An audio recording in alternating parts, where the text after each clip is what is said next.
La sala del tribunal estaba tan silenciosa que podía oír el tenue zumbido de las luces fluorescentes del techo.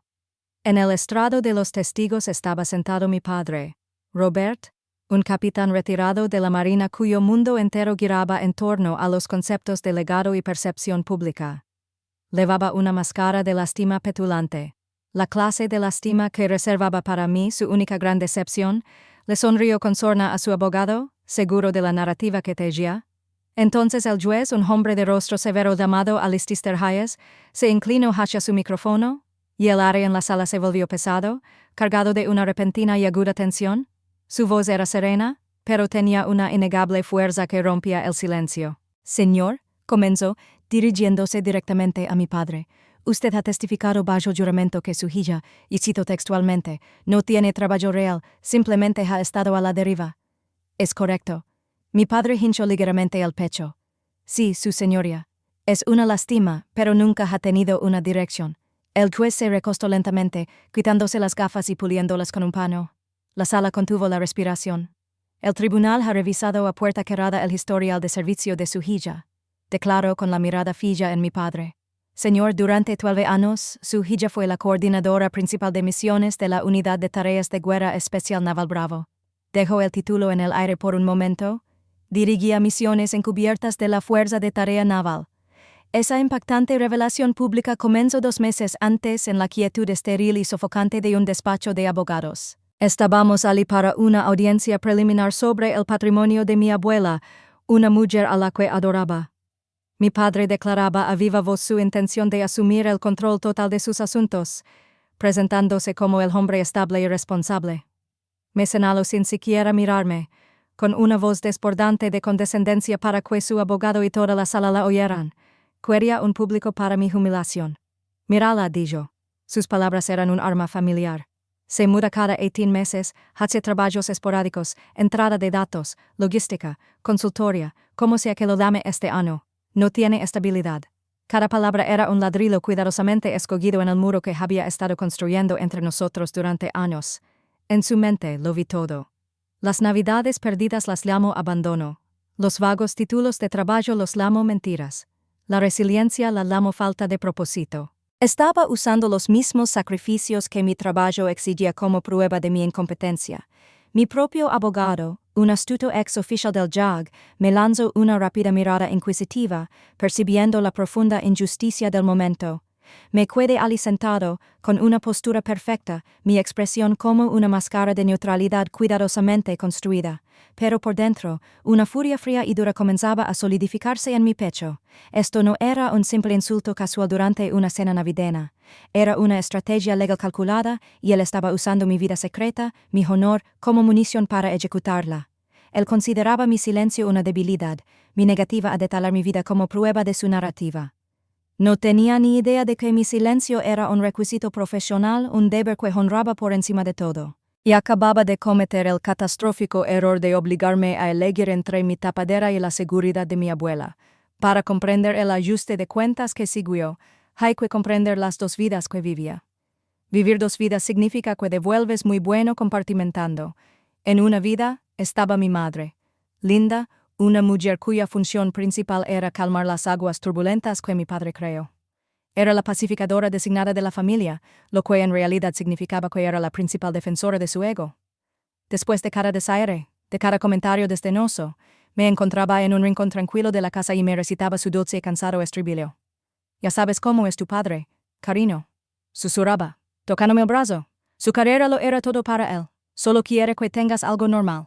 Normal para ellos. Normal significaba visible, comprensible y, lo más importante, algo de lo que pudieran presumir en las cenas.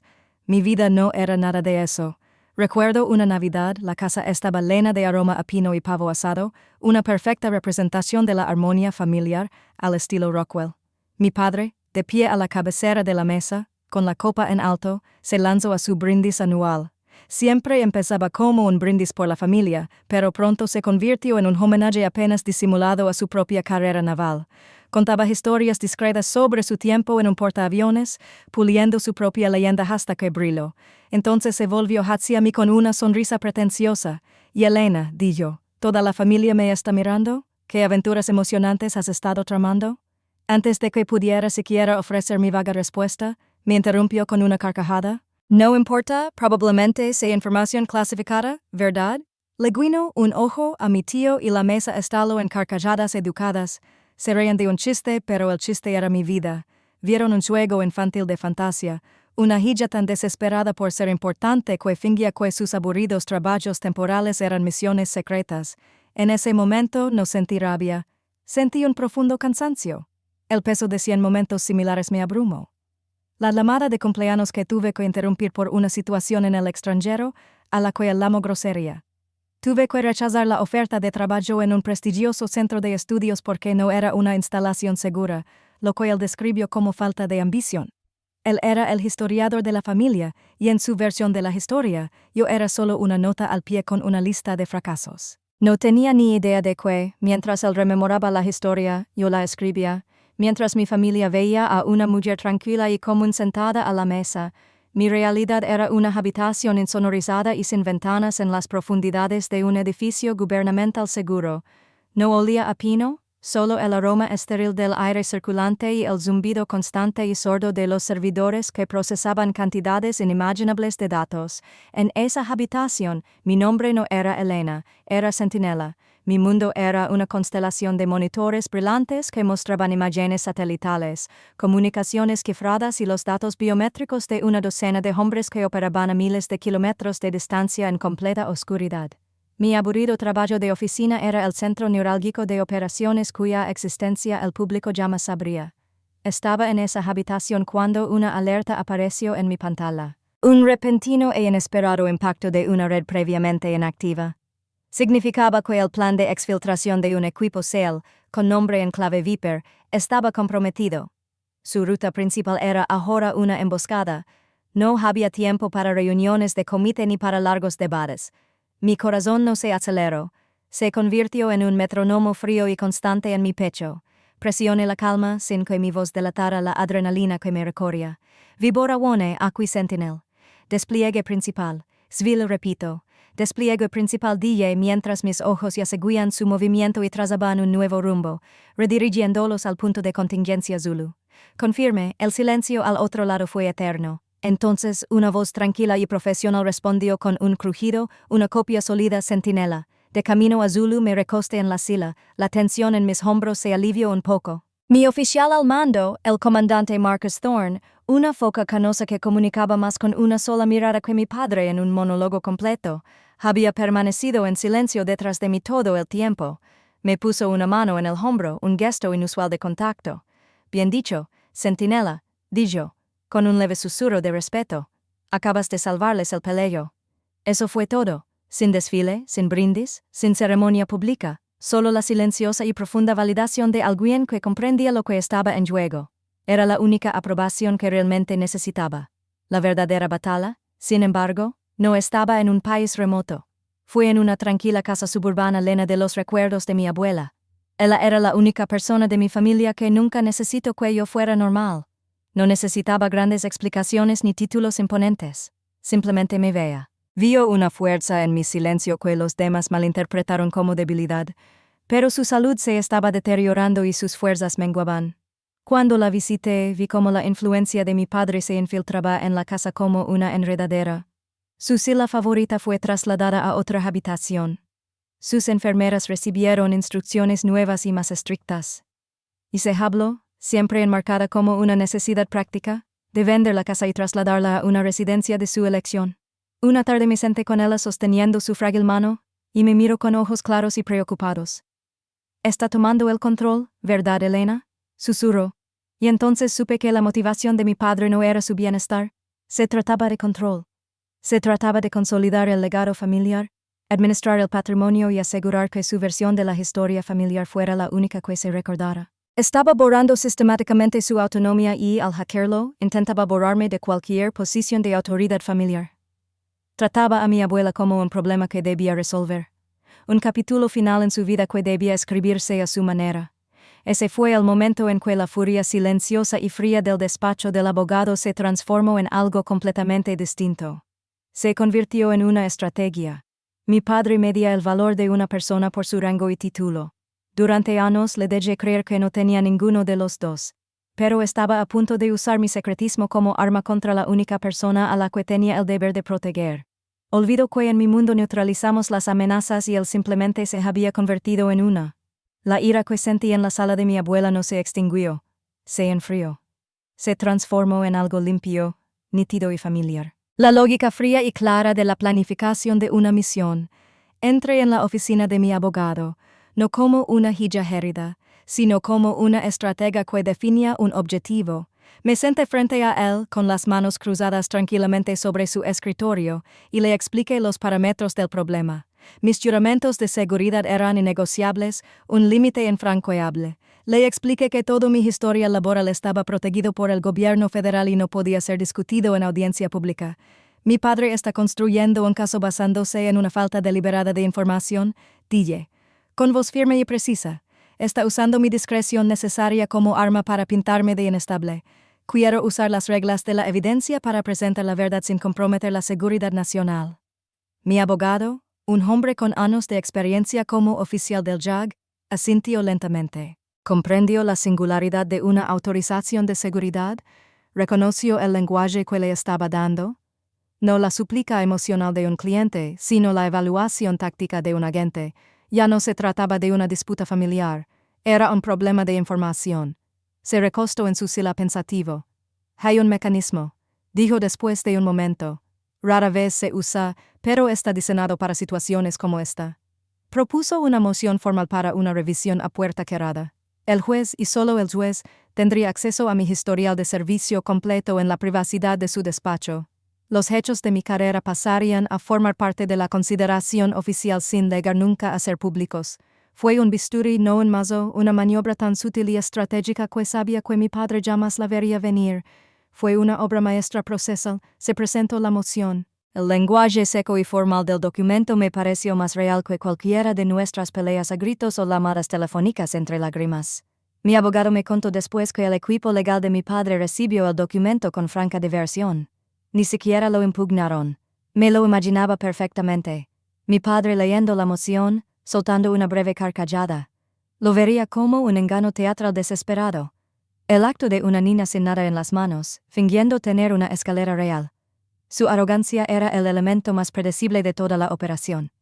Estaba tan seguro de la historia que había escrito para mí que no podía imaginar que existiera otra. Mi padre leyó la moción y vio una amenaza vacía. No entendía que en mi profesión, uno nunca revela sus capacidades hasta el momento del compromiso. El tribunal concedió la revisión, la trampa estaba tendida, solo tenía que caer bajo juramento. El día de la audiencia, la sala parecía menos un tribunal y más un quirófano, estéril, silencioso, con todos esperando la primera incisión. Me senté junto a mi abogado, con la espalda perfectamente recta y la respiración lenta y regular. Era una técnica que dominaba para los momentos en que la presión se volvía inmensa, una forma de mantener mi ritmo cardíaco estable y mi mente despejada. Al otro lado de la sala, mi padre estaba en el estrado de los testigos. No estaba testificando, estaba actuando. Vestido con su mejor traje, proyectaba un aire de nobleza cansada. El hermoso giró con una familia que debía sacar adelante solo. Estaba cimentando su imagen, puliendo su legado en tiempo real. Su abogado, un hombre de voz suave y sonrisa penetrante, le lanzó una pregunta fácil. Capitán, comenzó con tono respetuoso. ¿Podría describirle al tribunal la vida profesional de su hija tal como la entiende? Este era el momento, el que mi padre había estado esperando. Se inclinó hacia adelante, juntó las manos, y una expresión de profunda tristeza teatral cruzó su rostro. Se lanzó al monólogo que había estado ensayando durante toda mi vida adulta. Un gran éxito de mis supuestos fracasos. Habló de mi falta de ambición, de mi incapacidad para establecerme y de mi serie de trabajos sin futuro en diferentes ciudades. Mientras hablaba, cada mentira me resultaba un dolor sordo y familiar. Cuando mencionó mi trabajo de entrada de datos en Tampa, no percibí su condescendencia. Vi las caras de los analistas de inteligencia con los que trabajaba, reconstruyendo fragmentos de información para evitar una catástrofe, cuando se burló de mi consultoría logística en Virginia Beach. Recordé el agotamiento profundo de asegurar que un equipo SEAL recibiera el equipo necesario en un lugar que no figuraba en ningún mapa público. Pintó el retrato de un fracasado, apático y a la deriva. Finalmente se detuvo y me miró directamente por primera vez, con los hoyos llenos de esa exasperante lástima fingida. Acepto el golpe mortal, su señoría, dijo, con la voz cargada de falso arrepentimiento. La verdad es que no tiene trabajo de verdad, simplemente está a la deriva. Se recostó satisfecho, su actuación fue completa. Un silencio denso llenó la sala, y en ese silencio, no sentí más que una profunda calma. La trampa había saltado, el juez dejó que el silencio se extendiera un largo instante antes de hablar. Su voz era tranquila pero con una inmensa autoridad que eclipsó al instante la teatralidad de mi padre. Señor, dijo el juez Hayes, con la mirada fija en mi padre. Por favor, confirme ante el tribunal, ¿es ese su testimonio completo y honesto bajo juramento? Mi padre asintió con seguridad. Sí, su señoría, así es. El juez tomó un sorbo de agua lentamente, se ajustó las gafas, bajó la vista hacia el expediente en su estrado. Mi expediente. El tribunal ha tenido la oportunidad de revisar la notificación completa de su hija. Acta declaró con la voz pasando de inquisitiva a declarativa. Considero que es mi deber corregir el expediente. Levanto la vista con una mirada de acero. Señor, durante 12 años su hija fue la coordinadora principal de misiones de la Unidad de Tareas de Guerra Especial Naval Bravo. Las palabras impactaron la sala como una onda expansiva. El abogado de mi padre se quedó paralizado a mitad de la escritura. La expresión de suficiencia de mi padre no solo desapareció, sino que se hizo añicos. El juez no había terminado. Mencionó un trabajo de entrada de datos. Continuó con voz fría y precisa. Esa era su tapadera mientras realizaba análisis de inteligencia para CENTCOM. Su consultoría logística consistía, de hecho, en gestionar cadenas de suministro altamente sensibles para múltiples bases, de operaciones avanzadas en teatros de operaciones activos. La razón por la que se trasladaba con tanta frecuencia, señor, era porque estaba desplegada. El dejó que esos hechos cayeran uno a uno, cada uno como un golpe certero contra la ficción que mi padre había construido con tanto cuidado. El juez se inclinó hacia adelante y bajó la voz a un tono peligroso. Este tribunal considera que su testimonio, en el mejor de los casos, ignora profundamente el condecorado servicio de su hija a este país y en el peor. Hizo una pausa, dejando la insinuación en el aire. Es una tergiversación maliciosa de la trayectoria de una patriota, diseñada para difamar su reputación en beneficio propio. El gavel no cayó, no hacía falta, el juicio ya estaba dictado, no miré a mi padre, no necesitaba ver cómo la incredulidad se convertía en furia y luego se desmoronaba en la más absoluta humillación pública. Podía sentirla irradiar de él. Más tarde supe que en ese momento, como capitán retirado de la marina, siendo destripado por una autoridad superior, su cuerpo reaccionó antes que su mente. Su espalda se irguió de golpe, sus hombros cuadrándose. Toda una vida de entrenamiento militar lo obligaba a mantenerse firme mientras lo reprendían. Mi mirada permaneció fija en el estrado, en el hombre que había empuñado la verdad como un arma de justicia absoluta. Le di al juez Hayes un solo asentimiento casi imperceptible. Fue un gesto de respeto de un profesional a otro, un discreto reconocimiento de una misión cumplida. Mi padre había construido toda su identidad sobre la base del rango y el servicio.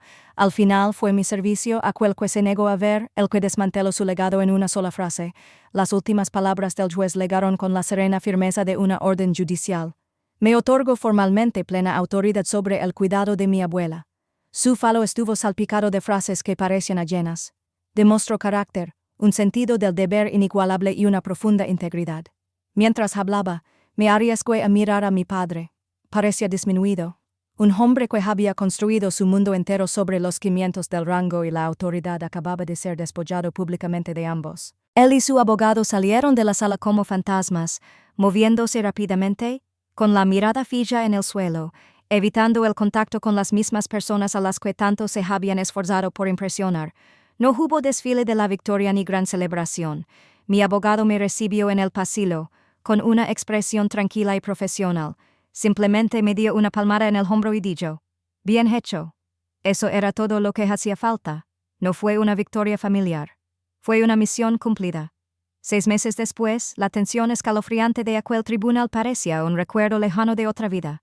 Estaba sentada con mi abuela en un jardín soleado, con el aire impregnado del aroma de rosas y césped recién cortado. La había trasladado a un hermoso centro de atención, un lugar elegido por su luz y su amabilidad, no por su proximidad a mi padre.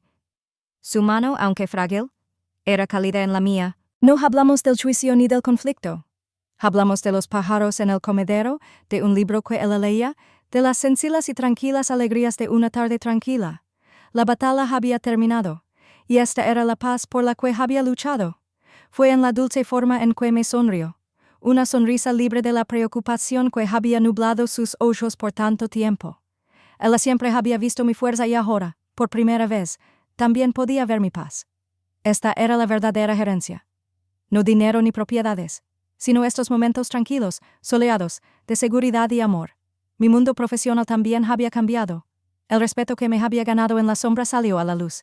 Me encontré sentada a la cabecera de una larga mesa pulida en una sala de reuniones, el puesto donde solía sentarse el comandante Thorne. Una pequeña placa elegante en la puerta decía: Director de Planificación de Operaciones Especiales. Los rostros que me buscaban eran una mezcla de veteranos experimentados y jóvenes analistas perspicaces. Eran mi equipo, eran mi responsabilidad. Marcus Thorne seguía en la sala, pero ahora se sentaba frente a mí como un colega, ofreciendo su opinión. No como un comandante, sino como un colega de confianza. Había una camaradería fluida entre nosotros, un lenguaje compartido de competencia forjado bajo presión. Esta era mi verdadera familia, una unidad construida no por obligación ni por lazos de sangre, sino sobre la base de la confianza mutua y la absoluta certeza de que la persona a tu lado era la mejor del mundo en lo que hacía. Una noche, trabajando hasta tarde, mi oficina estaba iluminada solo por el brillo de un gran monitor que mostraba una compleja misión superpuesta. Mi teléfono, que había estado en silencio en la esquina de mi escritorio, vibró con un mensaje de un número no guardado. Lo contesté con la atención fija en la pantalla. El mensaje era corto, solo 7 palabras. Elena, me equivoqué. Quisiera entender que era él. Por un instante, me quedé sin aire. Volví a leer las palabras. ¿A nosotras? ¿Un mensaje así lo habría sido todo? ¿Habría sido la validación que ansiaba? ¿La disculpa que sentía que me debían? Habría logrado de alivio. Pero ahora no sentía nada, ni rabia ni triunfo, ni siquiera lástima, solo un vasto, silencioso y profundo desapego. Su admisión de culpa fue un capítulo de su historia, no la mía. Mi validación no residía en sus palabras. Residía en la confianza de quienes trabajaban para mí y en la seguridad de mi abuela, que me amaba. Coloqué el teléfono boca abajo sobre el escritorio, mientras mis dedos trazaban una ruta en el mapa digital. Su lucha por un legado había terminado. Mi trabajo apenas comenzaba. Mi padre dedicó su vida a buscar un legado que pudiera transmitir.